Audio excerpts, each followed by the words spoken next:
thing I did was in relation to wanting to be rid of a sensation. If I was lying in the sun, I'd be thinking, am I feeling relaxed, or I'll stay in the sun all the time because my anxiety is lower? If I'm eating chocolate, does that make me feel better? So I'll just do more of that. If I'm working out, then I'll work out all the time to get that feeling. And I was doing everything to fight it, to get rid of it. And that was the problem. I was trying everything to escape, everything to run from it internally. That was the problem. That was what was really keeping me stuck. But that doesn't mean it unlatches with that simplicity. Otherwise, what would happen is we would be able to just read books that were talking about these sort of principles, which can be answered quite simplistically, as I'm doing here. But it's certainly not that. To often get under OCD, and let me highlight often, because in a lot of cases not needed, it certainly was with me, to get it to release the chronic guilt and chronic anxiety, I had to get under those very stubborn, irrational beliefs. And that involved working towards unconditional self-life and other acceptance, the main principles that Albert Ellis taught in his REBT, Rational Motive Behavior Therapy, which formed CBT later on.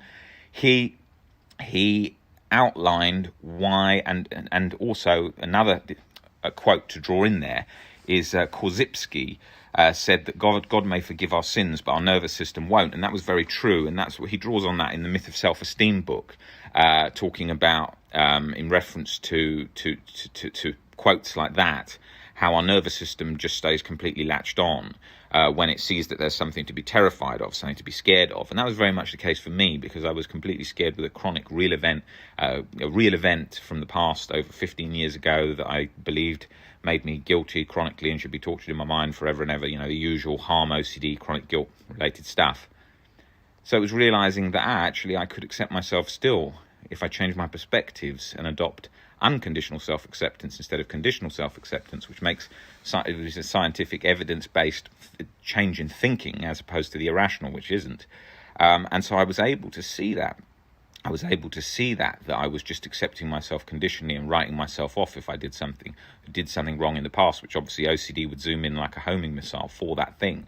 So that was a very key part of the journey for changing things. And but it took a long time to understand that, because obviously that's going against what most of the society thinks. Most society is very, very much conditional based. They're very stuck on what people think of.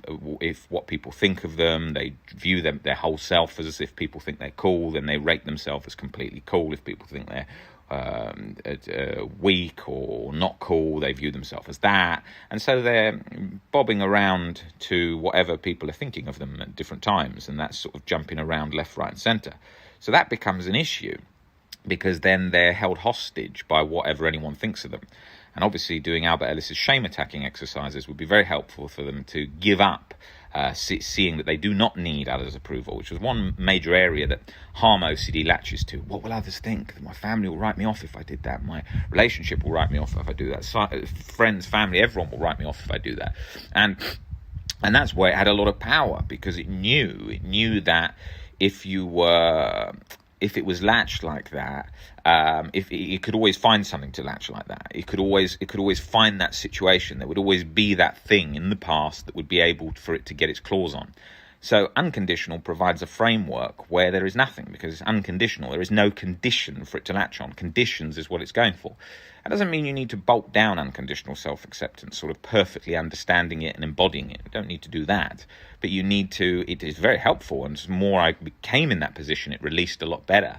But in a lot of cases, and I would consider myself in a case where I was very, very, I would consider my sort of suffering with OCD, and if I was working with myself and coaching myself from day one, I would consider myself someone where OCD was, really gripped in, someone that was really suffering sort of in a really severe chronic format.